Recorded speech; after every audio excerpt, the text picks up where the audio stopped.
আজ মঙ্গলবার। আমার ছোটবেলা থেকে ইচ্ছে ছিল আমি বাংলাদেশের সেনাবাহিনীতে মেজর হব।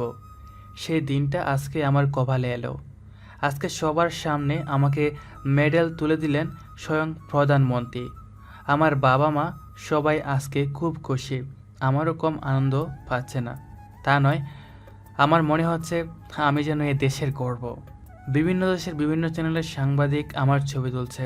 আজকে আমাকে বলা হলো মিস্টার মাহমুদ। আপনার প্রথম কাজ হলো দেশের নারী ও শিশু পাচারকারীদের শাস্তি দেওয়া। জি স্যার, আজকে থেকে আমি যেখানে পা রাখবো সেখানে ঝড় নেমে আসবে। তাই যেন হয় মিস্টার মাহমুদ। কিন্তু আমার 4জন সহপাঠী লাগবে। Okay mister Mahmud. স্যার 4জনকে দেখিয়ে দিয়ে বলল। এরা হলো সুমন, রুবেল, সবুজ, জিকরুল। এই 4জন আপনার সাথে কাজ করবে। আমি তাদের সাথে পরিচিত হলাম। জেনারেল প্রধান স্যার বললেন, ইনি হলেন মিস্টার মাহমুদ, আপনাদের লিডার। আজকের থেকে মাহমুদের আন্ডারে কাজ করবে। Okay sir. তারপর আমাদের প্রথমে রাজশাহীতে পোস্টিং করা হলো। সেখানে নাকি নারী ও শিশু পাচার বেশি, তাই আমরা প্রথম দিন পুরো রাজশাহী শহর ভালো করে খোঁজখবর নিলাম আলাদা আলাদা হয়ে। বিকালে একটা ফ্ল্যাট বাসা থেকে 3টে রুম নিলাম। একটাতে আমি, বাকি দুটোতে ওরা 4জন। হোটেল থেকে রাতের খাবার খেয়ে রুমে চলে এলাম। যাবার আগে বললাম, আমি যখন ফোন করব তাড়াতাড়ি রেডি থাকবে। আমি রুমে বসে আমার ল্যাপটপে কিছু কাজ করছিলাম। হঠাৎ একটা গুলির শব্দ শুনতে পাই। আমি জানালা দিয়ে দেখতে পেলাম কিছু লোক একজনকে মেরে একটি শিশুকে গাড়িতে তুলছে। আমি সঙ্গে সঙ্গে গাড়ির নাম্বার নোট করে নিলাম আর সবাইকে ফোন করে জানিয়ে দিলাম যে তাড়াতাড়ি বাইরে বার হও। গাড়ির নাম্বারটা ওদেরকে দিয়ে বললাম গাড়িটা ট্র্যাক করো। গাড়িটাকে ফলো করতে করতে কিছুক্ষণের মধ্যে আমরা সেখানে চলে এলাম। একটা পুরনো ভাঙ্গা বাড়ি, ভিতরে টিপ টিপ করে আলো জ্বলছে আর কয়েকটা গাড়িও দেখতে পেলাম। সব কয়টা গাড়ি আমরা তল্লাশি করলাম। কিছু ফাইল, অস্ত্র, বিভিন্ন ধরনের চোরাকারবারির মাল ও কয়েকটা কার্টুন ড্রাগ। এরপর সবাই আস্তে আস্তে ভিতরে এগোতে লাগলাম। ভিতরে গিয়ে দেখি প্রায় 100 জনেরও বেশি নারী ও শিশু, কিন্তু বেশিরভাগই ছিল শিশু। আর কয়েকজন লোক, প্রায় 15 জন হবে, একজনকে ঘিরে কথা বলছে। আমাদের দেখে গুলি করা শুরু করলাম। আমরা সবাই পজিশন নিয়ে গুলি করা শুরু করে দিলাম। ফটাফট সবাই মাটিতে পড়ে গেল। এরই মধ্যে একজনের গুলি এসে জিকরুলের বাঁ হাতে লাগে। সবাইকে মেরে ফেলে দিলাম। সুমনকে, জিকরুলকে নিয়ে হসপিটালে যেতে বললাম। আর আমরা 3জন নারী ও শিশুদেরকে উদ্ধার করে তাদের বাড়িতে পৌঁছে দিলাম। সেখান থেকে বের হয়ে পুরো বাংলোতে আগুন লাগিয়ে দিলাম। আর কয়েকদিন সেখানে থাকার পর জানতে পারলাম রাজশাহী শহরে আর কোনো গ্যাং নেই। এরাই এতদিন রাজশাহী শহরে দান্তা করত। এরপর আমাকে ফোন করে জেনারেল প্রধান অফিসে আসতে বলে। তারপর 2 দিন পর রাজশাহী শহর ছেড়ে আবারও ঢাকার উদ্দেশ্যে রওনা দিলাম। রাত 9টার দিকে গন্তব্যস্থলে পৌঁছে গেলাম। রাতে সবাই একসাথে ছিলাম। অনেকক্ষণ গল্প করার পর যে যার রুমে শুয়ে পড়লাম। সকালে ঘুম থেকে উঠে ফ্রেশ হয়ে সবাই একসাথে নাস্তা করে 10টার দিকে অফিসে গেলাম। কংগ্রেস মিস্টার মাহমুদ, তোমার জন্য আজ আমরা গর্বিত। ধন্যবাদ স্যার। সেনাবাহিনীর হল রুমে আমাদের 5জনকে ডেকে নেওয়া হলো। সেখানে প্রেসিডেন্ট সহ সব বড় বড় নেতাগুলো উপস্থিত ছিলেন। আমাদেরকে স্টেজে ডেকে নেওয়া হলো। তারপর সবাইকে গোল্ড মেডেল পরানো হলো আর আমাকে প্রমোশন দেওয়া হলো। আজকে আমি সবার থেকে এক ধাপ এগিয়ে। বিভিন্ন দেশের বিভিন্ন চ্যানেলের সাংবাদিক আমাদের ছবি তুলছে, অনেক আলাপ আলোচনা করে। সবাই আমাকে ঘিরে ধরে কংগ্রেস জানাচ্ছে আর পার্টির জন্য সব বন্ধুরা বাহানা ধরলো। আমি বললাম নিশ্চয়ই পার্টি হবে। রাত 9টার দিকে মিরপুরে সবাই চলে এসো। তারপর ফোন করে একটা হোটেল বুক করে নিলাম। এরপর যথারীতি বাসায় ফিরে মা বাবাকে আজকের ঘটে যাওয়া ঘটনাগুলো বলতে লাগলাম। ফ্রেশ হয়ে দিলাম এক ঘুম ভাঙে সুমনের মোবাইলের রিংটনে 25টারও বেশি কল করেছে। ঘড়ির দিকে তাকিয়ে দেখি 9টা 30। তাড়াতাড়ি ফ্রেশ হয়ে গাড়িটা নিয়ে গন্তব্যস্থানে চলে গেলাম। সবাই আমার জন্য অপেক্ষা করছে, কারণ রুমের চাবি আমার কাছে। কিরে, এতক্ষণ লাগে আসতে? একটু ঘুমিয়েছিলাম। ভাইয়া, আমরা কতক্ষণ ধরে দাঁড়িয়ে আছি? রুমটা তো এবার খোলান। রুম খুলে সবাইকে ভিতরে যেতে বললাম। পার্টি শুরু হয়ে গেল। সবাই তাদের গার্লফ্রেন্ড নিয়ে এসেছে। স্যার, আজকে এত লেট হলো কেন? একটু ঘুমিয়েছিলাম। আর কতবার বলবো যে আমাকে স্যার বলবে না, তুই করে বলবি, কারণ আমরা বন্ধু। বন্ধুদের মাঝে কখনো স্যার আসে না। ভুল হয়ে গেছে স্যার। না মানে মাহমুদ। এই তো লাইনে এসেছিস এবার। সবাই অনেক রাত পর্যন্ত এনজয় করে যে যার বাসায় চলে গেল। আমিও চলে এলাম আমার বাসায়। ঘুম ভাঙলো সকাল 9টার দিকে। ফ্রেশ হয়ে একটা চায়ের দোকানে গেলাম। মামা, এক কাপ কফি দাও তো। এরপর মামা কফি দিয়ে গেল। আমি কফি খাচ্ছি, হঠাৎ করে চোখ পড়ে টিভির পর্দায়। দেখতে পেলাম রংপুর শহরে বোমা বিস্ফোরণে প্রায় 25 জন নিহত, আরও অনেকজন আহত। আবার হেডলাইনে বড় বড় লেখা দেখাচ্ছে, রংপুর কারমাইকেল কলেজের এক মেয়েকে দর্শন করা হয় কাল রাতে।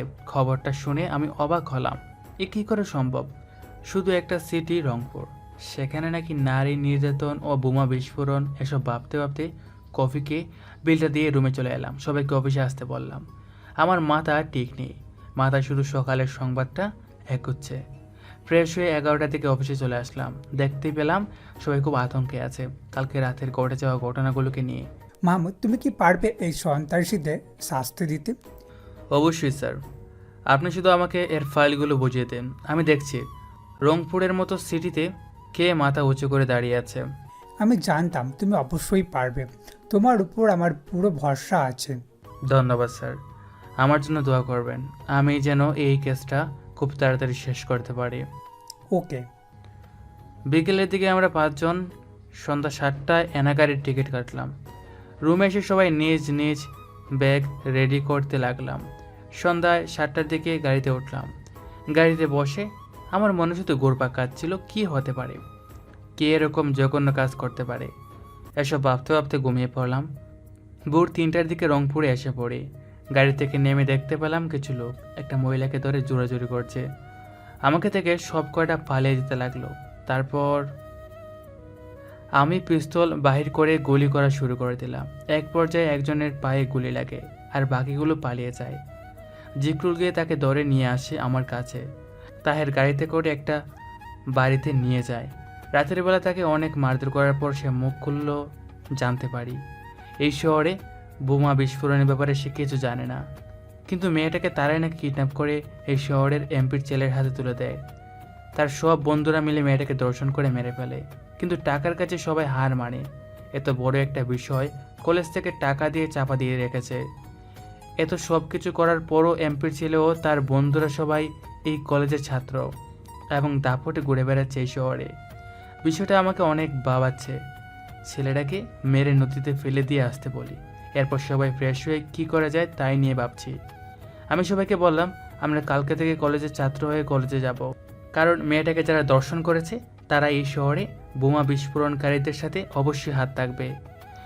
সবাই হে সম্মতি জানায়। আমি সুমনকে বললাম তুই সব সময় কলেজের চারদিকে খেয়াল রাখবি, আর আমরা 4 জন আলাদা আলাদা ক্লাসরুমে ঢুকবো, সবাই নাচনার বান করে থাকবো। পরদিন সকালে সবাই রেডি হয়ে প্ল্যান মোতাবেক সকাল 9টার দিকে সবাই আলাদা আলাদা গেট আপ নিয়ে কলেজে প্রবেশ করি, যেন কেউ আমাদের চিনতে না পারে। সবাই যার যার মতো করে ব্যস্ত।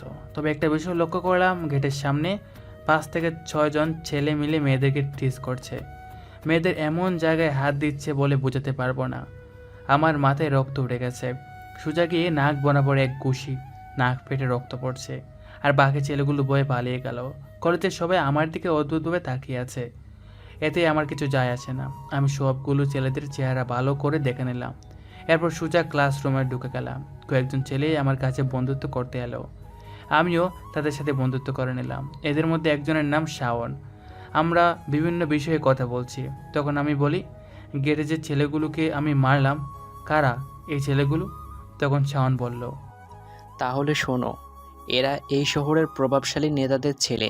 আর ওই মাঝে ছেলেটা যার নাক ফাটিয়ে দিয়েছ, সে হলো এই শহরের এমপি ছেলে। কখন কি করে বুঝতে পারবি না। এগুলো শুনে তোর হাসি পাচ্ছে? বাদ দে তো, তোদেরকে এত সব জানতে হবে না। ঠিক তখনই ক্লাসরুমে একটা স্যার আসলো। এখানে মাহমুদকে আমি দাঁড়িয়ে হাত উঠালাম। দেখে তো ভদ্র পরিবার ছেলেই মনে হচ্ছে, তবে কাজকর্ম এত খারাপ কেন? কেন স্যার, কি করেছি? একটু আগে কার নাক ফাটিয়েছো জানো? আপনার কোনো রিলেটিভের ছেলে নাকি? চুপ করো বেয়াদব, স্যারদের মুখে মুখে কথা বলো। এই ছেলে হলো এই শহরের এমপি ছেলে, আর কখনো যেন এমন ভুল না হয়, তা না হলে টিসি দিয়ে কলেজ থেকে বের করে দিব। স্যার, আমি এই কলেজকে ইপ্রিজিং মুক্ত করব, তা না হলে আমার হাত চলবে। ক্লাসে সবাই হাততালি দিতে লাগলো। স্যার রেগে ক্লাসরুম থেকে বের হয়ে গেল। এরপর সবাই আমাকে ঘিরে নানা রকম প্রশ্ন করতে থাকে। ভাই কে আপনি? কোথায় থাকেন? কি করেন? আপনার তো খুব সাহস। এরকম আরও অনেক কিছু বলতে থাকে। আমি এদিকে মনোযোগ না দিয়েই দেখতে পেলাম গেট দিয়ে একটা মেয়ে প্রবেশ করছে, যা সুন্দরী না আপনাদের বলে বোঝাতে পারবো না। মনে হচ্ছে আসমান থেকে পরি নেমে এসেছে, একদম পরীর মতো দেখতে। এই প্রথম আমার জীবনে কাউকে দেখে আমি ক্রাশ খেলাম। মেয়েটা আমাদের রুমে প্রবেশ করলো। আমি এক ধ্যানে মেয়েটার দিকে তাকিয়ে আছি। মেয়েটা সোজা আমার কাছে এসে বলতে লাগলো, এই যে মিস্টার, জীবনে কখনো মেয়ে দেখেননি? আমার কোনো দিকে খেয়াল নেই, আমি শুধু মেয়েটার দিকে তাকিয়ে আছি। মেয়েটাও এক পর্যায়ে অনেক রেগে গিয়ে আমাকে কলার ধরে দুগালে চড় মারে, টাস টাস করে দুইটা। আমাকে আপনি মারলেন কেন? তোর হাতটা কোথায়, কুত্তার বাচ্চা? আসলে আপনারা বোঝেন নাই তো মেয়েটা আমাকে কেন মারতে যাবে। সে যখন আমার সামনে আসে তাকে দেখতে দেখতে তার কোমরের মধ্যে আমি আমার দুইটা হাত দিয়ে দিই। ও সরি, আমার ভুল হয়ে গেছে, প্লিজ আমাকে আপনি ক্ষমা করে দিন। কি রে মিতু, কি হয়েছে তোর? ও তাহলে বুঝলাম মেয়েটার নাম হচ্ছে মিতু। দেখো না ভাইয়া, এই ছেলেটা আমার কোমরে হাত দিয়ে হিপটিজিং করতেছে। এই খেল ছেলে, তুই মিতুর কামড়ে হাত দিয়েলি কেন? ভাইয়া আমার ভুল হয়ে গেছে, প্লিজ ক্ষমা করে দেন। আসলে আমি বুঝতে পারিনি মিতুর কোমরে আমার হাত চলে গেছে। ক্লাসের সবাই আমার দিকে তাকিয়ে আছে, সুমনরাও শুধু তাকিয়ে দেখছে, কিন্তু সামনে আসতে চাইলেও আমি ইশারায় মানা করে দেই। সব কটা ছেলে আমার কলার ধরে মাঠের মাঝে নিয়ে যায়। আমাকে সব কটা ছেলে মিলিয়ে মারা শুরু করে দেয়। আমি মার সহ্য করে আছি, কারণ মার কে কে আমার প্রশিক্ষণ হয়েছে। যদি মারা হোক না কেন আমার শরীরে কিছুই করতে পারবে না। সবাই চলে গেল। আমি মিতুর দিকে তাকিয়ে দেখি সে রাগের লুক নিয়ে আমার দিকে তাকিয়ে আছে এবং মিটমিট করে হাসছে। সেদিন আর ক্লাস করলাম না, বাসায় চলে এলাম। সুমনরাও একটু পরে চলে আসে।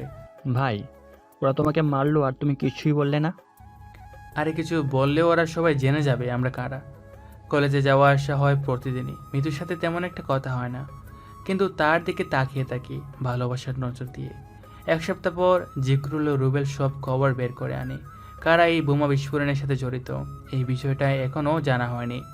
একদিন বিকেলবেলা সবাই মিলে শপিং মলে যাচ্ছে, হঠাৎ খেয়াল করে দেখি কয়েকজন ছেলে একটা মেয়েকে রাস্তার মধ্যে ইপটিজিং করতেছে, আর তাদের চেহারা দেখিয়ে আমি চিনে ফেললাম এরা তো সেই দিনই ছেলেগুলো।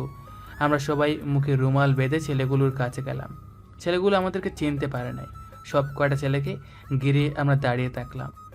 আস্তে আস্তে সব কয়টারে মারতে শুরু করি। মেয়েটার দিকে খেয়াল করে দেখি সে আর কেউ নয়, এটা তো মিতু। আমাকে দেখে আমার পেছনে এসে লুকায়, অনেক ভয় পেয়েছে মনে হচ্ছে। জিকরুল সুমনকে সব কয়টা ছেলেদেরকে একটা পুরনো বাড়িতে নিয়ে যেতে বললাম। কিছু বোঝে নাই তো? তাহলে শুনেন, এই কয়েকদিনে একটা পুরনো বাড়িতে আমাদের আস্তানা তৈরি করি। সুমনরা তাদেরকে নিয়ে চলে গেল। আমি রুবেলকে বললাম, তুই একটু তাক, আমি আসতেছি। আমি মিতুকে আমার বাইকের পিছনে নিয়ে তাদের বাসায় নামিয়ে দিলাম। অনেকবার খেয়াল করে দেখি সে আমার দিকে তাকায় আসছে, কিন্তু কিছু একটা বলতে চায়, কিন্তু বয়ে বলতে পারছে না। মিতুকে নামিয়ে দিয়ে সোজা শপিং মলে চলে এলাম। কিছু শপিং করে বাসায় চলে আসি, ফ্রেশ হয়ে নিলাম। তারপর সবাই মিলে সেই পুরনো বাড়িতে চলে গেলাম। সেখানে অলরেডি চলে এসেছি। তারপর তাদেরকে জিজ্ঞাসা করতে লাগলাম। তারা সবাই একই কথা বলতে লাগলো, তারা কিছুই জানে না। আমি রেগে গিয়ে তাদেরকে মারার জন্য বন্দুক বের করি। তখনই একজন বলল, ভাই আমি বলছি সত্যিটা কি, কিন্তু আমাকে মারবেন না। আমরা 6 জন মিলে কিডন্যাপ করে রেখে দেই এমপির ছেলে ফাহাদকে, এসে তাকে নিয়ে যায়, কিন্তু আমাদের সাথে যে টাকাটা চুক্তি হয়েছিল সেটা না দেওয়ায় আমি রেগে গিয়ে তার পিছু নেই, ঠিক সময়ের অপেক্ষা করতে থাকি। তারপর যা দেখলাম ভাই, আমি বলে বোঝাতে পারবো না। এই শহরে শিল্পপতি সৈয়দ মিলন চৌধুরী একটা টাকার বাক্স দিয়ে মেয়েটাকে নিয়ে চলে যায়। আমি তাড়াতাড়ি করে আমাদের স্থানে চলে আসি। এরপর এমপি ছেলে ফারাদ সাহেব আমাদের 6 জনকে 6 লক্ষ টাকা দিয়ে বলে কাউকে যেন কিচ্ছু না বলি, আর আমাদের দরকার হলে আমাদের ডাকবে।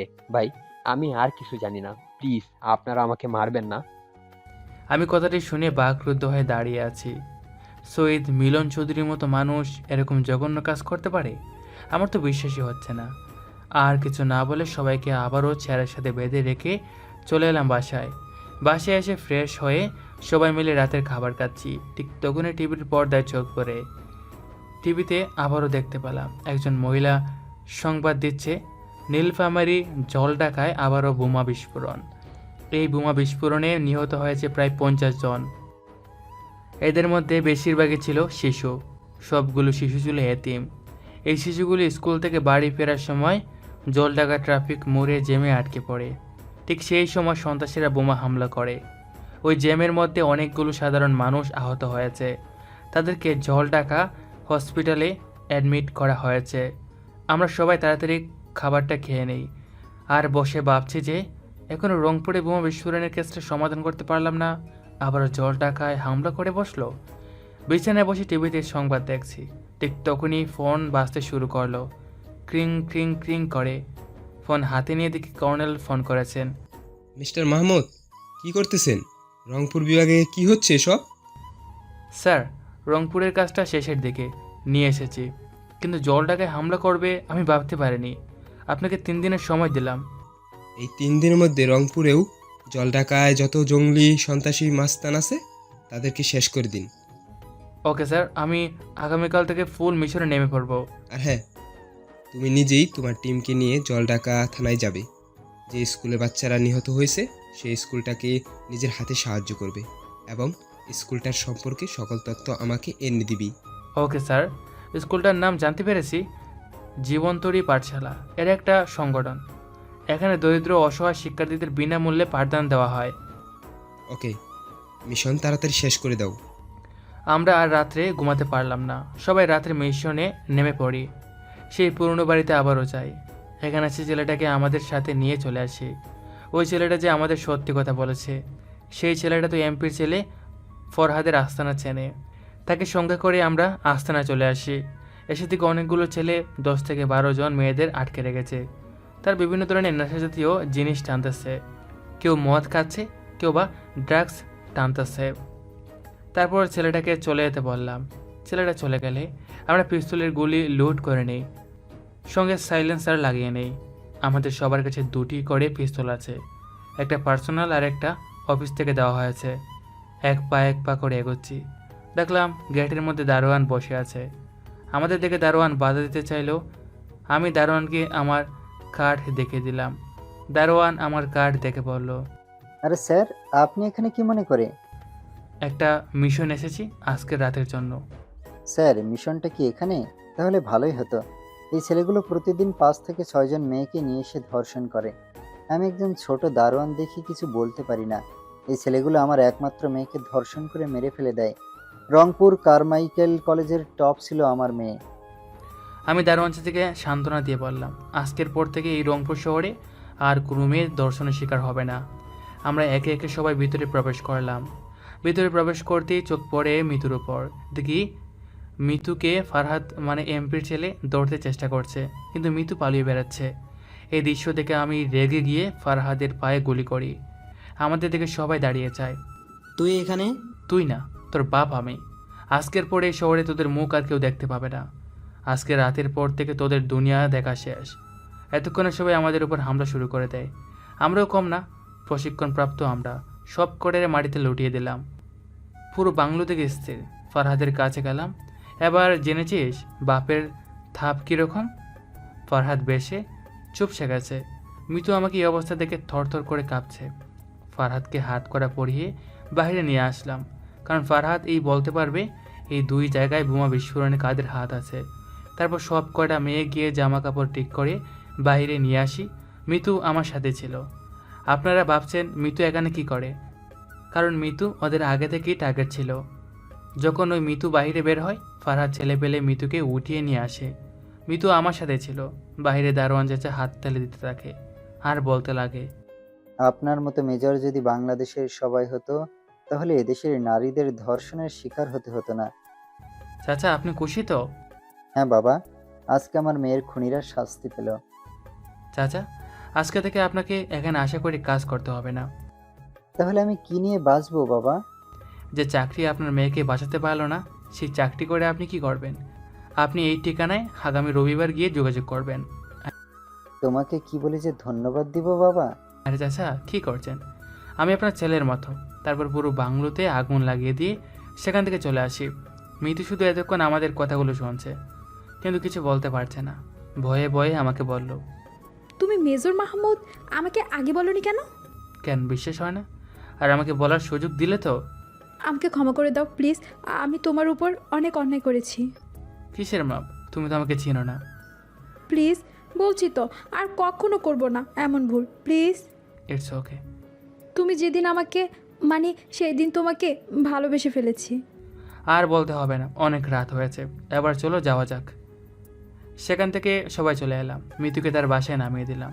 ফ্রেশ হয়ে ঘড়ির দিকে তাকিয়ে দেখি রাত 3টা বাজে। তাড়াতাড়ি ঘুমিয়ে পড়লাম। ঘুম ভাঙলো মায়ের ফোনের রিংটোনে। ফোনটা হাতে নিয়ে দেখি 10টা বেজে গেছে আর আম্মু 15টা মিস কল দিয়েছে। ফোনটা রিসিভ করতেই আম্মুকে সালাম দিলাম। আম্মু কেমন আছো? আর ভালো নেই বাবা, আমার কোমর খুব ব্যথা করতেছে। কেন, কি হয়েছে আম্মু? আমি আর একা একা কাজ করতে পারছি না রে বাবা। কতবার বলছি ঘরে বউ নিয়ে আয়। হ্যাঁ আম্মু, অবশ্যই তোমার বৌমাকে নিয়ে আসবো। রংপুর থেকে গেলেই তোমার বৌমাকে সাথে নিয়ে যাব। হো তাই? তা বৌমা দেখতে কেমন? কি নাম তার?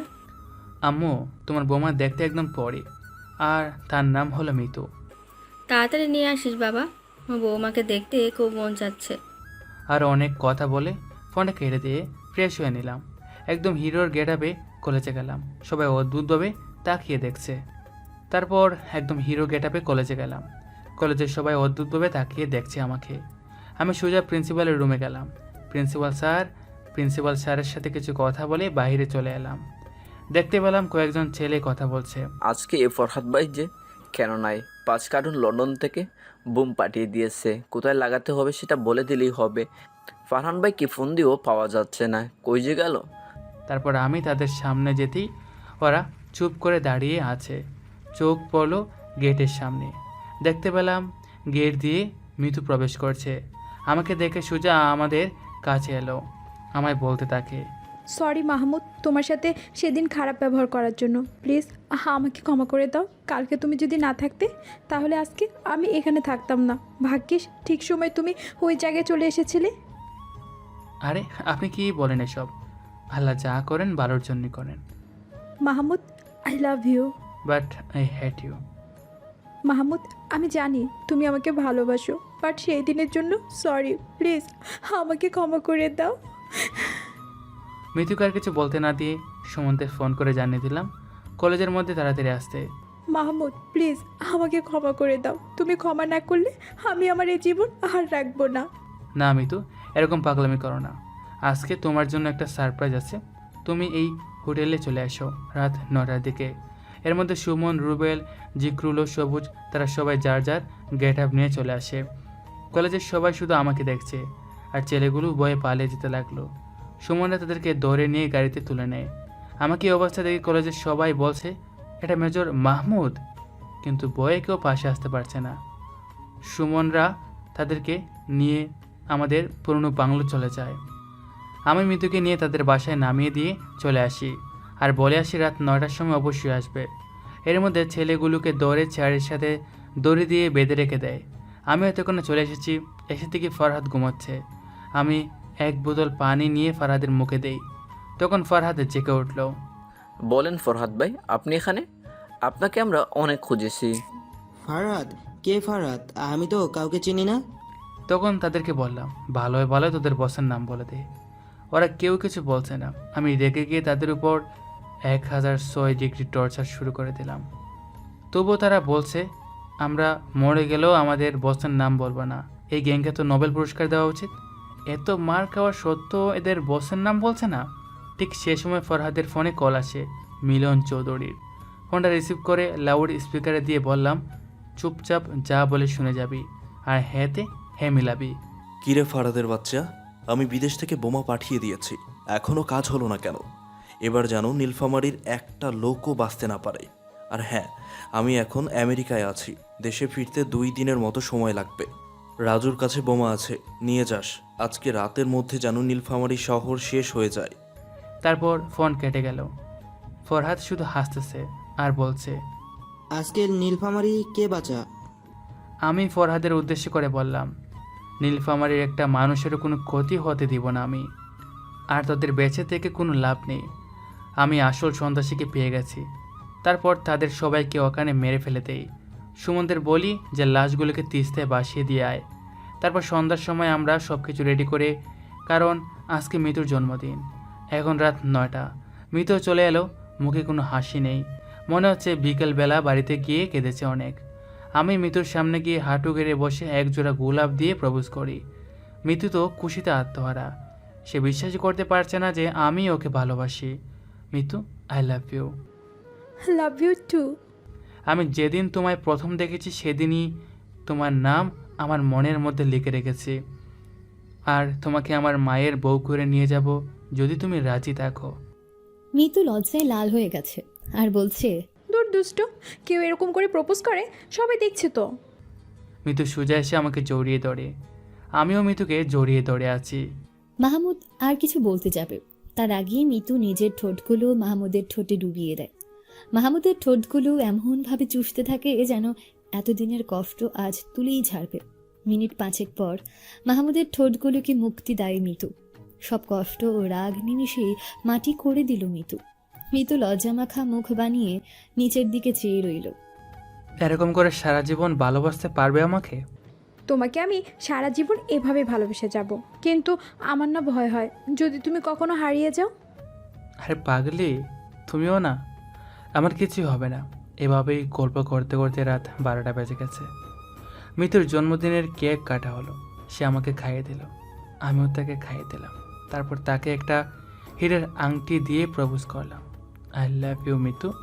মিতু তার হাত দিয়ে আমাকে উপরে তুলে নিল। তারপর মিতুও বলতে লাগলো, love you too Mitu. Mitu আমাকে জড়িয়ে ধরলো, আমিও তাকে জড়িয়ে ধরলাম। মিতু তার 2 টুট আমার 2 টুটের মধ্যে লাগিয়ে দিল। এবার 4 টুট এক হয়ে গেল। মিনিট 5 পর মিতু আমাকে ছেড়ে দিল। কিছুক্ষণ এভাবে তাকার পর আমার মোবাইলে একটা কল আসে। আরে মেজর সাহেব, আমাকে চিনতে পেরেছেন? তোমার বন্ধুদের বাঁচাতে চাইলে এখনই নীলফামারী চিনির মেইলে চলে আয়। কে আপনি? এই নে, তোর বন্ধুর সাথে কথা বল। তখন ফোনটা জিকরুলকে দিল। স্যার, আপনি আমাদের বাঁচান, এই লোকগুলো আমাদেরকে ধরে রেখেছিল। হ্যাঁ জিকরুল, আমি আসতেছি, তোমরা চিন্তা করিও না। তাড়াতাড়ি বার্থডে পার্টি শেষ করে মিতুকে তার বাসায় নামিয়ে দিই। আমার বাইকটা নিয়ে সোজা চিনির মিলে চলে আসি। সুমনকে বলি, তোরা কিছু পুলিশ নিয়ে তাড়াতাড়ি চিনির মিলে চলে আয়। আমি অলরেডি চলে এসেছি। ভিতরে প্রবেশ করতে চোখ পরে রুবেল ও জিকরুলের দিকে, তাদের গলায় রশি দিয়ে বেঁধে রেখেছে। সেখানে যাওয়ার পর আমাকেও বেঁধে অস্ত্র সব নিয়ে আটকে দিল তাদের সাথে। দেখলে মেজর সাহেব আমার কত পাওয়ার? আমি এই বাংলাদেশের একটা বিভাগকে শেষ করে দিব। আমি লোকটা চেহারা দেখতে পারছি না অন্ধকারে থাকার কারণে। আজকেই তোর ও তোর সাথীদের জীবন শেষ মেজর। আমার হাতেই তোদের মৃত্যু লেখা ছিল। জোরে জোরে হাসছে আর কথাগুলো বলছে। কার হাতে কার মরণ সময় হলেই বুঝতে পারবে। ঠিক তখনই লাইট জ্বলে ওঠে। আমি এবার লোকগুলোর চেহারা দেখতে পেলাম। আমি কি দেখলাম? এত স্বয়ং এমপি গোলাম মোস্তফা, যার ছেলেকে আমি মেরে তিস্তায় ভাসিয়ে দিয়েছি। আজকে তোকে কেউ বাঁচাতে পারবে না মেজর। তুই সেই দিন আমার ছেলেকে আমার চোখের সামনেই মেরেছিস, কিন্তু আমি কিছুই বলতে পারিনি। তার প্রতিশোধ আমি আজকে তুলব। পেছন থেকে আরেকটা আওয়াজ শুনতে পেল মাহমুদ। তুই আমাদের সবকিছু ধ্বংস করে দিয়েছিস, তোকে আর বেঁচে রেখে কোনো লাভ নেই, আজকেই তোর শেষ দিন। লোকটি সামনে আসতে দেখতে পেলাম এটা তো মিলন চৌধুরী। তাহলে তারা কি সব কিছু জেনে গেছে? আমার সব কিছু তালগুল পাকিয়ে যাচ্ছে। কি করি এখন? আমার হাত পা সব পাতা। আমি এরকম অবস্থায় কিছুই করতে পারবো না। তখন মিলন চৌধুরী বলে, কি রে মেজরের বাচ্চা, কি ভাবছিস? মরার জন্য তৈরি হও। তুই আমাকে মারবি? হ্যাঁ, তোদের মতো জানোয়ারের হাতে আমার মরণ নেই। তোরা কি করে বাঁচবি সেটা নিয়ে ভাব। তাহলে মরার জন্য প্রস্তুত তো? আমার হাসি পাচ্ছে। আমি একজন দেশের সৈনিক, আমি মরণকে ভয় করি না। মিলন চৌধুরী রেগে গিয়ে আমাকে গুলি করতে যাবে। ঠিক সেই সময় সুমন ও সবুজ কিছু পুলিশ নিয়ে আসে আমাদের বাঁচাতে। সুমন দেখেছে মিলন চৌধুরী আমার উপর পিস্তল তাক করে আছে। সুমন সোজা মিলন চৌধুরীর হাতে গুলি করে দেয়। মিলন চৌধুরীর পিস্তল হাত থেকে পড়ে যায়। তারপর মিলন চৌধুরীকে 2 পায়ে 2টা সুমন গুলি করে দেয়। টাস টাস টাস করে গুলির শব্দ শোনা যাচ্ছে। দুই দলে তুমুল হারে লড়াই করছে। সবুজ এসে আমাদের দড়ি খুলে দেয়। আমরাও যুদ্ধে নেমে পড়ি। মিনিট 5 পর সবগুলো উদাও, কাউকে আর খুঁজে পাওয়া যাচ্ছে না। আমি চিৎকার করে বললাম, কি রে মিলন চৌধুরী, তুই না আমাদেরকে মারবি? হ্যাঁ, এখন কি হলো তোদের দলের? আর এমপির বাচ্চা কই গেল? দেখতে পেলাম এমপির বাচ্চা এক কোনায় গুটিসুটি মেরে বসে আছে। সবুজ তাকে ধরে নিয়ে সামনে আনে, দুজনকে একসাথে চেয়ারের সাথে বেঁধে রাখি। মিলন চৌধুরী ভয়ঙ্করভাবে একটা হাসি দিল। তুই আমাকে মেরে ফেললে আমার ছেলের হাত থেকে বাঁচতে পারবি না, তোর পরিবারের কেউ বাঁচতে পারবে না। কথাগুলো শুনে আমার রাগ মাথায় উঠে যায়। তাদের দুজনকেই পাঠিয়ে দিই অপারে। আসলে সেদিন যে ফারহাদকে ফোন করেছিল সে মিলন চৌধুরী না, সে ছিল মিলন চৌধুরীর ছেলে প্রকাশ চৌধুরী। প্রকাশ চৌধুরী হলো আন্ডারওয়ার্ল্ডের কিং, দেশের সব জায়গায় তার হাত আছে। এমপি মিনিস্টার থেকে শুরু করে বড় বড় নেতারা তার পকেটে থাকে। ক্রাইম থেকে শুরু করে ড্রাগস, ফেন্সিডিল, ইয়াবা, নারী ও শিশু পাচার সহ বিভিন্ন ধরনের অপরাধের সাথে সে যুক্ত। আইনের চোখে ফাঁকি দিয়ে দেশের বাইরে চলে যায়। দেশের বাইরে থেকে এসব কর্মকাণ্ড দেশের মধ্যে চালাচ্ছে। প্রকাশ চৌধুরী বর্তমানে লন্ডনে আছে। আমরা তাদের সবার লাশগুলো ওখানে রেখে চলে আসি। তারপর ফ্রেশ হয়ে ঘুমিয়ে পড়ি। ঘুম ভাঙে সকাল 10টার দিকে। বাইরে বের হয়ে একটা দোকানে গিয়ে, মামা এক কাপ কফি দেন তো। তারপর মামা কফি দিয়ে গেল। যখন ওই কফিতে চুমুক দিব তখন এই টিভিতে চোখ পড়ল। টিভিতে বড় বড় করে হেডলাইন দেখাচ্ছে এবং 10টার সংবাদ দিচ্ছে। কাল রাতে রংপুর শহরের শিল্পপতি মিলন চৌধুরী রংপুরের রানিং এমপি গোলাম মোস্তফাকে কারা যেন নির্মমভাবে হত্যা করেছে। খবরটা শুনে আর কেউ খুশি হোক বা না হোক, আমি ঠিকই খুশি হয়েছি। তারপর কফিটা খেয়ে একটা সিগারেট ধরালাম। হ্যাঁ, আমি টেনশনে সিগারেট খাই মাঝে মাঝে, এটা আমার নেশা না, শখে খাই। সিগারেটটা খেয়ে রুমে চলে এলাম। তারপর বাথরুমে গিয়ে ফ্রেশ হয়ে এলাম। কিছু হালকা নাস্তা করে সুমন্তরকে ডাক দিলাম। সে সময় কর্নেল আমাকে ফোন করে। মেজর মাহমুদ, মিশনটা কি শেষ? না, এখনও শেষ হয়নি। নতুন একটা পয়েন্ট পেয়েছি। মিলন চৌধুরীর ছেলে প্রকাশ চৌধুরীর খবর জানতে পেরেছি। প্রকাশ চৌধুরী এখন লন্ডনে আছে। সেখান থেকে এখানে তার লোক দিয়ে এসব কর্মকাণ্ড করে। তাহলে তো ভালোই হলো। এখন প্রকাশকে আর কেউ বাঁচাতে পারবে না। তুমি ওখান থেকে তাড়াতাড়ি চলে এসো। আর হ্যাঁ, ওই স্কুলটাতে গিয়েছিলে? না, এখনও যায়নি। ঠিক করেছি আজকে স্কুলটার উদ্দেশ্যে যাব, কিছু সাহায্য করে সান্ত্বনা দিয়ে আসবো। তাড়াতাড়ি সেখান থেকে চলে আসবে। একটা নতুন কেস পেয়েছি। কেসটা খুবই জটিল। কালকের মধ্যেই রংপুর থেকে চলে আসবে। হ্যাঁ, অবশ্যই। আজকে স্কুলটা থেকে ঘুরে আসি। আগামীকাল বিকালবেলা অফিসে যাব ইনশাল্লাহ। আর কিছুক্ষণ কথা বলে কর্নেলের ফোনটা কেটে দেই। এরপর সুমনদের আমার রুমে চলে আসতে বলি। তাদেরকে বললাম কর্নেল আমাদেরকে কি বলে সে সবার মনে আছে তো? কি বলেছিল? আমাদের তো মনে নেই। তাহলে শুনুন, আমাদেরকে যে স্কুলটার শিক্ষার্থীরা বোমা বিস্ফোরণে নিহত হয়, আমাদেরকে সেখানে যেতে হবে, মানে জলঢাকা থানায়। ও হ্যাঁ, মনে পড়েছে। তোরা যা, তাড়াতাড়ি রেডি হয়ে নে। আজকে সবাই মিলে হোটেলে ভাত খাবো। তারপর মিতুকে ফোন করে রেডি হয়ে কলেজে আসতে বলি। আসলে মিতু আমাদের সাথে যাবে। মিতু আগে থেকে স্কুলটাকে চেনে, কারণ স্কুলের প্রতিষ্ঠাতা রংপুর কারমাইকেল কলেজের ছাত্র, মানে মিতুর ফ্রেন্ড। তারা একসাথেই পড়ে, কিন্তু বোমা বিস্ফোরণের কারণে কলেজে আসতে পারেনি স্কুলের প্রতিষ্ঠাতা। সুমনরাও রেডি হয়ে চলে এসেছে, আমার জন্য বাইরে গাড়িতে করে অপেক্ষা করছে। আমি কিছু টাকা সঙ্গে করে নিলাম। তারপর গাড়িতে উঠে মিতুকে পিক আপ করে নিলাম। তারপর একটা হোটেলে এসে সবাই মিলে নাস্তা করে একটা করে লাচ্ছি খাচ্ছি, খুব আরাম পাচ্ছি। নাস্তা করা শেষ করে গাড়িতে করে সোজা রংপুর থেকে পাগলাপীর হয়ে জলঢাকা থানায় চলে আসি। এসে থানার এসআইয়ের সাথে কথা বলি, তাকে আমাদের সঙ্গে করে নিই। স্কুলটার উদ্দেশ্য রওনা দেই। আসলে এটা একটা স্কুল না, এটা একটা সংগঠন। আর হ্যাঁ, সংগঠনটার নাম তো আপনাদের বলাই হলো না। সংগঠনটির নাম হচ্ছে জীবন্তরী পাঠশালা। জলঢাকা থানার দুন্দিবাড়ি মাইজালিপাড়া গ্রামে অবস্থিত। আমরা গল্প করতে করতে জীবন্তরী পাঠশালা চলে এসেছি। স্কুলের মাঠে গাড়িটা রেখে স্কুলটাকে দেখে আমার মন ভরে গেল। স্কুলের যে পরিবেশ, তাতে আমি মুগ্ধ। প্রায় 3 শতাধিক ছাত্রছাত্রী, কয়েকজন কলেজ পড়ুয়া শিক্ষার্থী, এদেরকে বিনামূল্যে পড়াচ্ছে। আর একটা কথা আপনাদের তো বলাই হয়নি, আমরা এখানে আসার আগে প্রায় 1000 থেকে 1200 পিস লিচু নিয়ে আসি ছাত্রছাত্রীদের জন্য। আমাদের এখানে আসার খবর পেয়ে দেশের সবগুলো চ্যানেল সাংবাদিক চলে আসে আমাদের ছবি তুলতে। আমাকে দেখে সংগঠনের প্রতিষ্ঠাতা অফিসার রহমান ভাই অনেক খুশি। আরে স্যার, আপনি এখানে? আমার তো বিশ্বাস হচ্ছে না আপনার মতো একজন মেজর আমাদের এই ছোট সংগঠনে পা রাখবে। সত্যি আমি বিশ্বাসই করতে পারছি না। তারপর মিতু ও সুমন সঙ্গে আমিও ছিলাম। সবাই মিলে নিজের হাতে সকল ছাত্রছাত্রীদেরকে লিচু দিয়ে দেই, সঙ্গে কিছু উপদেশ। সবাই মিলে প্রতিষ্ঠাতার বাড়িতে লাঞ্চ করি। আসলে খুব খিদে পেয়েছিল, তারপর সংগঠনের সকল সদস্যদের সাথে হ্যান্ডশেক করে কিছু আর্থিকভাবে সাহায্য করে চলে আসি রংপুরে। মিতুকে আজকে খুব খুশি দেখাচ্ছে, আমাকেও কম খুশি লাগছে না। গরিব এতিম ছেলে মেয়েদের সাহায্য করে আমার মনটা আনন্দে ভরে গেল।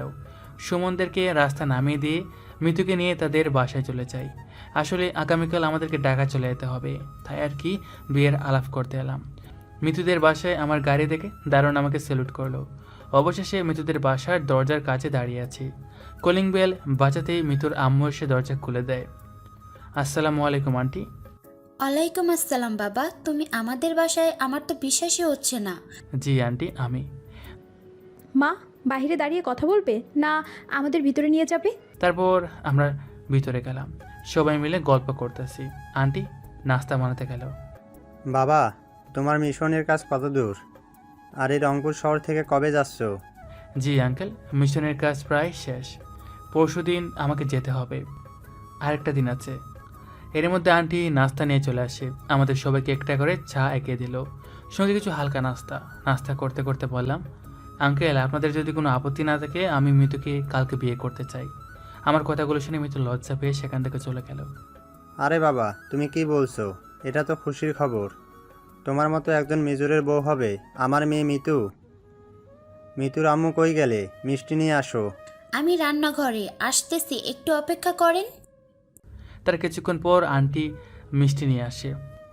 আসলে বাবা, আমার একমাত্র মেয়ে মিতু, কখনো তাকে কষ্ট কি আমরা বুঝতে দেইনি।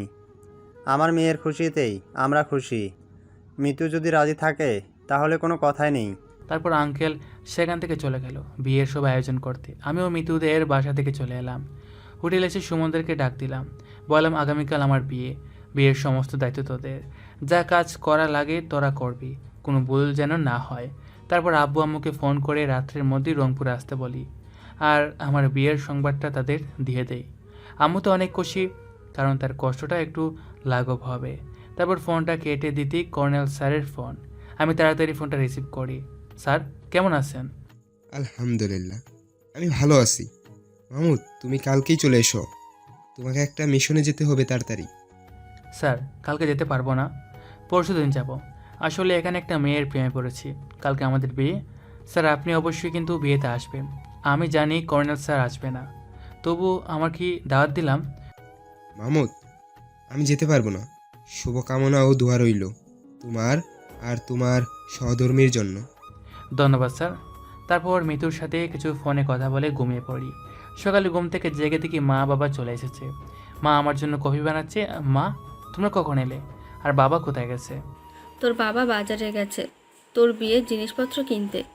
এরপর ফ্রেশ হয়ে বাইরে বের হই। একটা দোকানে গিয়ে একটা স্টার সিগারেট খাচ্ছি, তখন চোখ পড়লো কয়েকজন ছেলের দিকে। ছেলেগুলো কয়েকজন মহিলাকে ধরে টানাটানি করে গাড়িতে তুলছে। আমি গাড়ির নাম্বারটা নোট করে নিই, সুমনদের সঙ্গে সঙ্গে আসতে বলি।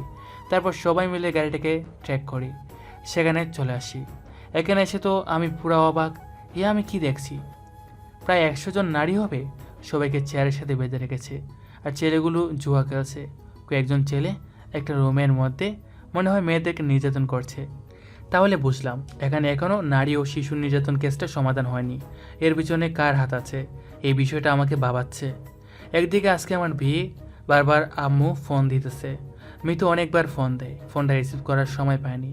আমরা সবাই মিলে ভিতরে গেলাম। ভিতরে গিয়ে দেখি আরে এই লোকটা তো মিলন চৌধুরীর ডান হাত ছিল। তার মানে এই লোকটার সাথে এই কেসটা কোনো না কোনো সম্পর্ক অবশ্যই আছে। আমাকে দেখে লোকটা অবাক। আরে মেজর সাহেব যে আপনি এখানে আসবেন আমি ভাবতেই পারিনি। আসল কথা হলো খারাপ কখনো লুকিয়ে থাকে না, সেটা যেভাবেই হোক প্রকাশ পায়। আমাকে জ্ঞান দিতে হবে না, তুই আমার সাহেবকে মেরেছিস, আজকে তোকে কেউ বাঁচাতে পারবে না আমার হাত থেকে। রাখে আল্লাহ মারকে, তোরা সবাই আমাদের কিছুই করতে পারবে না। এরপর শুরু হয়ে যায় তুলকালাম। ফটাফট ফটাফট করে গুলি চলে। গুলি এসে লাগে সুমনের বুকে। সুমন সঙ্গে সঙ্গে পড়ে যায়। তা দেখে আমি আরও রেগে যাই, 2 হাত দিয়ে গুলি করা শুরু করে দিই। একদিকে আমার ফোন তো শুধু বেজেই চলেছে। সবাইকে মেরে ফেলে দেই। লোকটি জুড়ে জুড়ে হাসতেছে আর বলতেছে, তুই মারবি আমাকে মেজর? আমাকে মারতে গেলে তোর মতো মেজরকে আর একবার জন্ম নিতে হবে। তখন পিছন থেকে কেউ একজন আমার মাথায় আঘাত করে, আমি অজ্ঞান হয়ে পড়ে যাই। তারপর আর কিছু মনে নেই। যখন জ্ঞান ফিরল তখন নিজেকে হসপিটালে আবিষ্কার করলাম। স্যার আপনার জ্ঞান ফিরেছে? আপনি তো 9 মাস কোমায় ছিলেন। এখনও ডাক্তার সাহেবকে ফোন করে জানিয়ে দিতে হবে, সঙ্গে আপনার পরিবারকেও। তারপর কিছু ডাক্তার এসে আমাকে চেক আপ করতে লাগলো। দেখলো যে আমি ঠিক আছি, কিন্তু একটা সমস্যা হয়েছে, মানে আমার স্মৃতিশক্তি লোপ হয়েছে। মাথায় জোরে আঘাত পাওয়ার জন্য কয়েকজন লোককে ভিতরে আসতে দেখলাম। তারা হাউমাউ করে কাঁদছে আর বলছে, বাবা তুমি বেঁচে আছো? তুমি আজ 9 মাস যাবৎ তো কোমায় ছিলে, আজ তোমার জ্ঞান ফিরল। কি আপনি? আপনাদেরকে তো চিনতে পারলাম না। সবার মধ্যে একজন লোক বলল, আমি তোমার বাবা, এই মহিলাটি হলো তোমার মা। একজন মহিলাকে দেখিয়ে দিয়ে বলল, আজব তো, আমি বলছি না আমি আপনাদেরকে কাউকে চিনি না, না তো আপনাদের সাথে আমার কোনো পরিচয় আছে। তখন গেটের দিকে চোখ পড়লো আমার। একটা মেয়ে শুধু কান্না করছে, কেঁদে কেঁদে চোখ মুখ লাল করে ফেলছে, চোখের নিচে কালো দাগ হয়ে গেছে। সবাই মিলে মেয়েটাকে সান্ত্বনা দিচ্ছে। কে এই মেয়ে? তার জন্য আমার মনটা চিনচিন করছে কেন? তখন ডাক্তার এসে বলল, তোমার শরীর কি খারাপ লাগছে? তোমার নাম কি, তুমি বলতে পারবে? আমার নাম কি? ও হে, আমার নাম মনে পড়েছে, আমার নাম মাহমুদ হাসান মিজু। এই লোকগুলোকে কি তুমি চিনতে পারছো? না, আমি এই লোকগুলো কাউকে চিনতে পারছি না, কিন্তু এদের জন্য আমার কেমন যেন মায়া হয়। আচ্ছা, তুমি এই লোকগুলোর সাথে বাসায় চলে যাও। আসলে এই পৃথিবীতে তোমার আপন বলতে এই লোকগুলোই। ধন্যবাদ ডাক্তার। তারপর আমি লোকগুলোর সাথে তাদের বাসায় চলে আসি। বারবার খেয়াল করলাম সবাই আমার দিকে এসে কান্না করছে আর বলছে, মাহাদুর, তুমি কি সত্যি আমাদের চিনতে পারছো না? তাদের বাসায় চলে আসি। আমাকে একটা রুমে ঢুকিয়ে দিল। রুমটাতে প্রবেশ করতেই আমার জন্য কেমন লাগতেছে, মনে হচ্ছে এখানে আমি অনেক আগে ছিলাম। তখন একটা মেয়ে এলো, যে মেয়েটাকে হসপিটালে কান্না করতে দেখেছি। মেয়েটি কান্না করছে আর বলছে, মাহমুদ, তুমি কি আমাকে চিনতে পারছো না? মাহমুদ, তুমি কি আমাকে চিনতে পারছো না? যেই দিন আমাদের বিয়ে হওয়ার কথা ছিল, সেই দিন থেকে তুমি এখন অবধি 9 মাস হসপিটালে ছিলে। তোমার নাম কি? তুমি আমার রুমে কেন? তোমাকে তো আমি চিনতে পারলাম না। সত্যি মাহমুদ, তুমি আমাকে চিনতে পারছো না? আমি তোমার ভালোবাসার মৃত্যু। আমাদের বিয়ে হওয়ার কথা ছিল, কিন্তু তা এইভাবে হবে আমি ভাবতে পারিনি। মিতু কান্না করতে করতে রুম থেকে বের হয়ে গেল। আমি রুমের চারদিকে ঘুরতে আসি। রুমের দেওয়ালে হুবহু আমার মতো দেখতে একজন মেজরের ছবি। এই কী করে সম্ভব? আমার মতো দেখতে একজন মেজর? এসব ভাবতে ভাবতে একজন মহিলা এসে আমাকে লাঞ্চ করার জন্য নিচে ডাকে। আমি নিচে গেলাম। সবাই মিলে একসাথে লাঞ্চ করি। লাঞ্চ করে আমার রুমে এসে শুয়ে পড়লাম। মাথাটা কেন জানি ব্যথা করছে। কোনো দিকে মনোযোগ না দিয়ে ঘুমিয়ে গেলাম। ঘুম ভাঙে মেয়েটির ডাকে, মাহমুদ, তাড়াতাড়ি উঠো। এই মেয়ে, তুমি আমার রুমে কি করো? জানো না একজন পরপুরুষের রুমে ঢুকতে অনুমতি লাগে? কিসের অনুমতি? কেউ স্বামীর ঘরে ঢুকতে অনুমতি নেয়? হুম। আমি তাড়াতাড়ি ফ্রেশ হয়ে নিচে চলে এলাম। নাস্তা করে আমার মোবাইলটা খুঁজতে রাখলাম, কোথাও পেলাম না। বাসা থেকে বের হয়ে আসি, রাস্তায় একা একা হাঁটছি। মাথাটা আমার প্রচণ্ড ব্যথা করছে। তখনই কেউ একজন ডাক দিল, মাহমুদ ভাই, আরে মাহমুদ ভাই, দাঁড়াও, একটু দাঁড়াও। আমি পেছনে তাকিয়ে দেখি একটি ছেলে আমার দিকে দৌড়ে আসছে। কে রে তুই? আমাকে কীভাবে ডাকছিস কেন? মাহমুদ ভাই, আমি রুবেল। আপনি বেঁচে আছেন? আমরা তো ভাবছি আপনি মরেই গেছিলেন।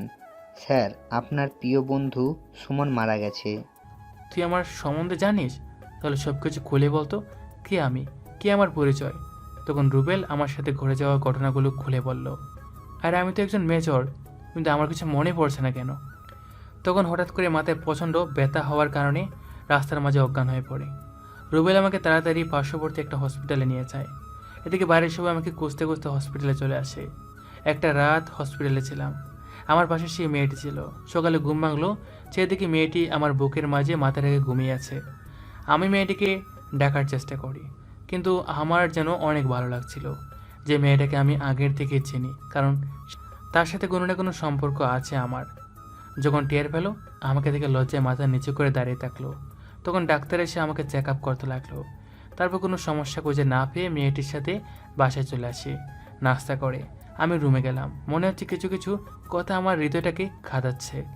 এসব ভাবতে ভাবতে সিঁড়ি দিয়ে উঠতে যাব, আবারও মাথায় ব্যথা। সিঁড়ি থেকে পড়ে যাই, মাথায় প্রচণ্ড আঘাত পেয়ে অজ্ঞান হয়ে পড়ি।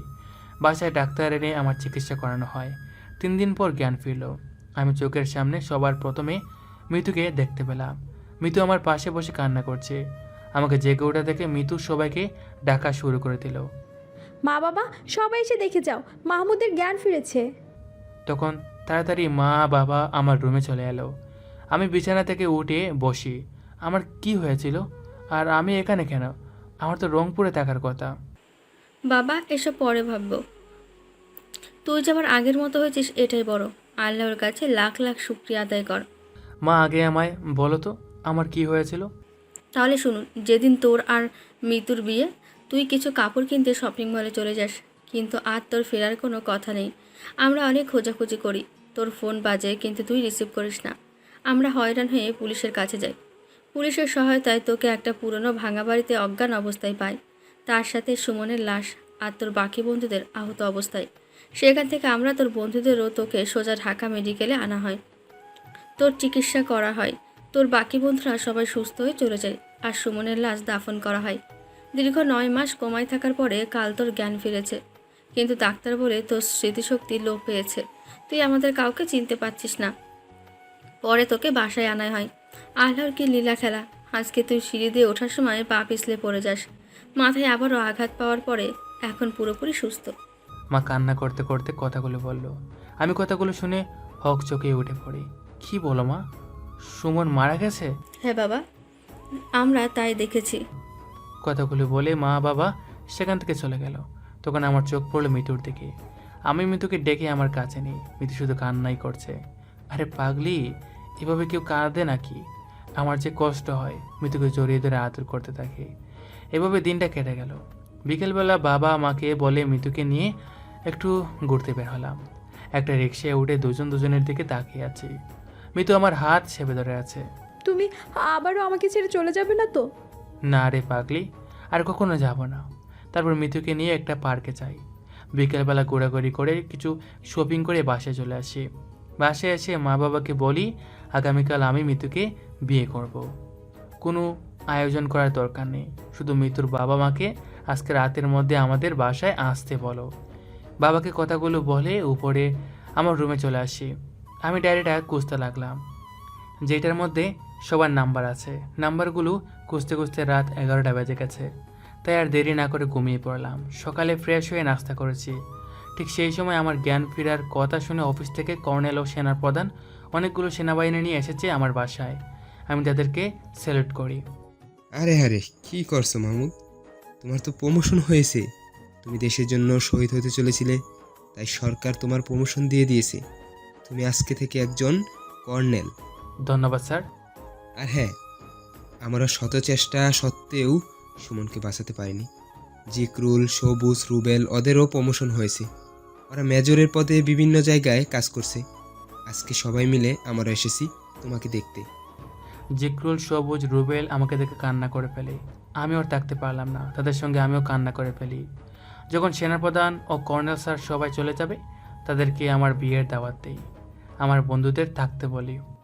কিরে মামা, আবারও বিয়ে করবি? হ্যাঁ, সামনের বার তো আর করতে পারলাম না। সবুজরা তো বিয়ে বাড়ি থেকে শুরু করে বাসর ঘর সাজানো শেষ করে। মিতুর মা বাবা চলে আসে। সন্ধ্যার দিকে কাজী দিয়ে আমাদের বিয়েটা হয়ে যায় আলহামদুলিল্লাহ। আর এদিকে সারা দেশে নারী ও শিশু পাচারের হার বেড়ে গেছে। প্রকাশ চৌধুরী লোকদেরকে দিয়ে এদেশের সকল নারী ও শিশুদের বিদেশে পাচার করছে।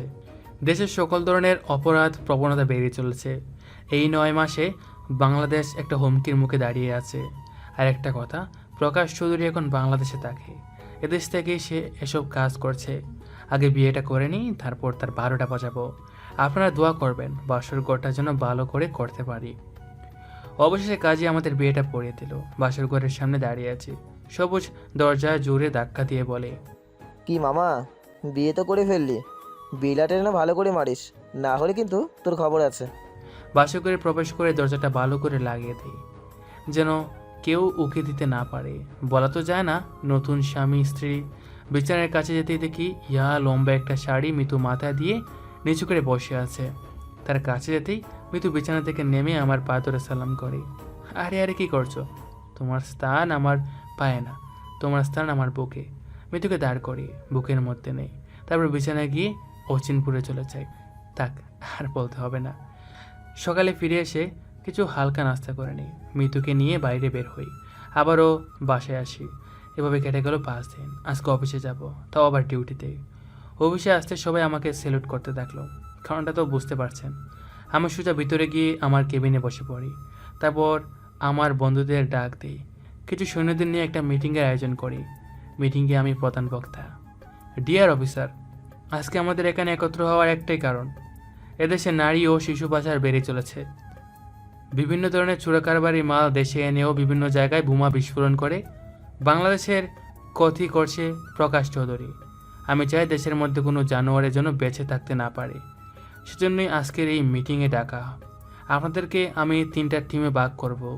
মেজর সবুজ, আপনার একটা টিম হবে প্রকাশ চৌধুরী কী করছে, কোথায় যাচ্ছে, তার পিছনে কার হাত আছে, সেটার খোঁজ খবর রাখা। মেজর রুবেল, আপনার একটা টিম হবে। প্রকাশ চৌধুরী বাসার মধ্যে প্রবেশ করবে, বাসার সকল সিসি ক্যামেরা হ্যাক করবে, প্রকাশ চৌধুরীর কম্পিউটারে যত ডাটা উপাত্ত আছে সব কিছু আমি চাই। আর আমি জিক্রুলকে নিয়ে মাঠে নেমে পড়ব। যেভাবেই হোক প্রকাশ চৌধুরীকে মারতেই হবে, তার মতো জানোয়ারের জন্য এদেশে বেঁচে না থাকে। Yes sir. তাই যেন হয়। প্ল্যান করার 7 দিন পর প্রকাশ চৌধুরীর খুঁটিনাটি সব জানা হয়ে গেছে, এখন শুধু সময়ের অপেক্ষা। এদেশের কয়েকজন বড় বড় মন্ত্রী তার সাথে হাত মিলিয়ে কাজ করছে। এদিকে মেজর সবুজ এই 7 দিনে সকল মন্ত্রীদের দৌড়ে তাদেরকে আজ থানায় নিয়ে আসে, দড়ি দিয়ে বেঁধে দেয়। আমি চলে আসি আমাদের আস্তানা, এসে ফটাফট গুলি করা শুরু করে দেই। আর এদেরকে তো বাঁচিয়ে রেখে কোনো লাভ নেই, কারণ এরা দেশের শত্রু। এখন শুধু বেঁচে আছে প্রকাশ চৌধুরী ও তার দলবল। আজকে রাতেই আমরা প্রকাশ চৌধুরীর বাড়িতে হামলা করব। সেই সময়টা চলে এসেছে, রাত প্রায় 11টা। আমি প্রায় 1000 সৈন্য নিয়ে প্রকাশ চৌধুরীর বাড়ির চারদিক ঘিরে নেই। 110 জন সৈন্য নিয়ে ভিতরে যাই। গিয়ে তো আমি অবাক, এরা কি করে বুঝলো মেজর রুবেল ও তার সহপাঠীরা আমার পাঠানো লোক? ও, আমার তো খেয়ালে ছিল না। মিলন চৌধুরীর ডান হাত, তাকে এখানে দেখতে পেলাম, কারণ সে তো আমাদের সবাইকে চেনে। কিরে মেজরের বাচ্চা মাহমুদ, একবার মরণের হাত থেকে বেঁচে ফিরেছিস, তাতেও ইচ্ছে মেটেনি, আবারও আমাদের হাতে মরতে এলি। এবার মনে হয় তোকে আর বাঁচিয়ে রাখবো না। পিছন থেকে হামলা করে বিড়ালও বাঘ হতে চায়, আর থুই তো থুই, কোন হরিদাসের বাঘ। আজকে তোকে আমার হাত থেকে কে বাঁচায় সেটা আগে ভাব। এক কথা দুই কথা লেগে গেল যুদ্ধ, ঠাস ঠাস ঠাস করে গুলি করছে, অনেক লোককে মেরে দেয়। আমাদের সৈন্যবাহিনীও কিছু আহত হয়। এভাবে চলতে চলতে প্রায় 20 মিনিট যুদ্ধ চলে দুই দলের মধ্যে। এক পর্যায়ে সব উধাও, কাউকে আর খুঁজে পাওয়া যাচ্ছে না। প্রকাশ চৌধুরী ও মিলন চৌধুরীর ডান হাত এক কোনায় চুপসি মেরে বসে আছে, তাদেরকে ধরে নিয়ে আসি। মেজর, তুই কাজটা ঠিক করলি না, তোকে আমি ছাড়বো না। আরে রাখ তোদের মেজর, এখন আমি কর্নেল, তোর জান আমি এখনই কবজ করব। মেজর সবুজ, মেজর রুবেল, এদের দুজনের গলায় রশি বেঁধে ঝুলিয়ে রাখ।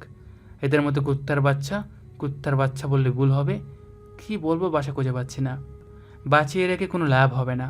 তারপর তাদেরকে ফাঁসিতে ঝুলিয়ে মারি। সমস্ত লাশগুলো একত্র করে পেট্রোল দিয়ে আগুন লাগিয়ে পুড়িয়ে ফেলি। তারপর আমাদের আহত সৈন্যদের হসপিটালে পাঠাই। এভাবে কেটে যায় 1 বছর। দেশ এখন শান্তশিষ্ট, কিন্তু আমার পরিবার আলো করে আসতে চলেছে এক নতুন মেহমান। তাই এখন অফিস থেকে ছুটি নিয়েছি। ছুটি বলে ভুল হবে, অফিস করি, বাসায় এসে বাসার সমস্ত কাজও করি। হঠাৎ বাসা থেকে আম্মু ফোন দেয়। বাবা, মাহমুদ তাড়াতাড়ি ঢাকা হসপিটালে আয়। কেন মা, কি হয়েছে? কিছু জানতে হবে না, মিতুকে নিয়ে আমরা হসপিটালে চলে এসেছি, তুই তাড়াতাড়ি চলে আয়। এদিকে মিতু অপারেশন থিয়েটারে নিয়ে যাওয়া হয়। আমি হসপিটালে আসতে আসতেই আমাদের ঘর আলো করে এক নতুন মেহমান চলে আসে। আসলে মেয়ে সন্তান হয়, তাকে নিয়ে আমাদের জীবন সুখেই কাটছে। আপনারা দোয়া করবেন যেন আমাদের জীবন সুখে শান্তিতে কাটে।